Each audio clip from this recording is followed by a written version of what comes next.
Assalamualaikum warahmatullahi wabarakatuh. Halo semuanya, perkenalkan nama saya Insila Nuraini. Saya mahasiswa dari Universitas Al-Qalam Malang, Prodi Tadris Bahasa Indonesia semester 4. Di sini saya akan mempresentasikan kekuasaan dalam wacana. Oke, pengertian kekuasaan dalam wacana. Kekuasaan dalam wacana adalah kemampuan seseorang atau suatu kelompok untuk mempengaruhi cara berpikir, bertindak, dan memahami suatu peristiwa melalui penggunaan bahasa. Dalam analisis wacana kritis, bahasa tidak hanya berfungsi sebagai alat komunikasi, tetapi juga sebagai alat untuk mempertahankan, membangun, atau bahkan menentang kekuasaan. Jadi, dengan kata lain, pilihan kata, cara penyampaian informasi, dan struktur kalimat dapat mencerminkan siapa yang memiliki kekuasaan serta bagaimana kekuasaan tersebut dijalankan. Selanjutnya, relasi kekuasaan dalam wacana. Relasi kekuasaan menunjukkan hubungan antara pihak yang memiliki pengaruh dan yang dipengaruhi. Hubungan ini dapat ditemukan dalam berbagai bidang, seperti pendidikan, politik, media, hukum, maupun kehidupan sehari-hari. Contohnya, seseorang guru memiliki kewenangan dalam proses pembelajaran sehingga bahasa yang digunakan cenderung bersifat memberi arahan. Demikian pula, pemerintah menggunakan bahasa tertentu untuk membentuk opini masyarakat melalui kebijakan atau pidato resmi. Oke, selanjutnya representasi kekuasaan dalam wacana. Kekuasaan direpresentasikan melalui berbagai unsur bahasa, antara lain yaitu pemilihan kata atau yang menunjukkan kewenangan atau dominasi. Yang kedua, struktur kalimat yang menempatkan pihak tertentu sebagai pelaku utama.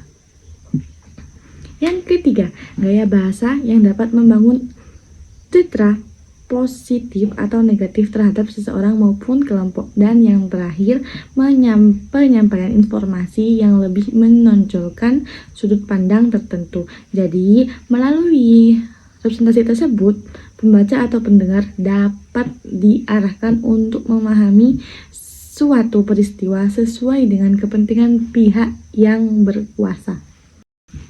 Perspektif kritis terhadap dominasi. Dominasi di sini adalah kondisi ketika suatu pihak memiliki pengaruh yang lebih besar dibanding pihak lain, sehingga mampu mengendalikan cara berpikir atau bertindak ke masyarakat.